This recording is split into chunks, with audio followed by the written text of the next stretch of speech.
तुम्ही बघत आहात प्रखर न्यूज. प्रत्येक क्षण, प्रत्येक घडामोड तुमच्या सोबत.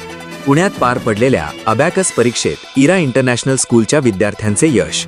नॅशनल लेव्हलवरून इंटरनॅशनल लेव्हलमध्ये यशस्वी पदार्पण. सटाणा तालुक्यातील केरसाने येथील इरा इंटरनॅशनल स्कूलच्या विद्यार्थ्यांनी पुणे येथे झालेल्या अबॅकस परीक्षेत उल्लेखनीय यश संपादन केले आहे.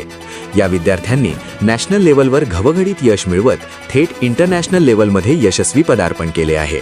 अबॅकस शिक्षणामुळे विद्यार्थ्यांची गणितीय क्षमता, एकाग्रता, स्मरणशक्ती आणि वेधवान विचारशक्ती अधिक सक्षम होत असल्याचे या यशातून स्पष्ट झाले आहे. या घवघवीत यशाबद्दल संस्थेचे अध्यक्ष पियुष बिरारी, सरचिटणीस नरेंद्र मोरे, संचालिका दीपाली मोरे, संचालिका प्रांजल बिरारी तसेच मुख्याध्यापक आणि शिक्षकवृंद यांनी विद्यार्थ्यांचे मनपूर्वक अभिनंदन केले आहे. या यशामागे मार्गदर्शक शिक्षकांचे योग्य मार्गदर्शन आणि पालकांचे मोलाचे सहकार्य महत्त्वाचे ठरले असल्याचे यावेळी नमूद करण्यात आले. इरा इंटरनॅशनल स्कूलचे विद्यार्थी भविष्यातही अशाच विविध स्पर्धा परीक्षांमध्ये उज्ज्वल यश संपादन करतील असा विश्वास यावेळी व्यक्त करण्यात आला आहे. प्रखर न्यूजसाठी भगवान पवार, पिंपळदर.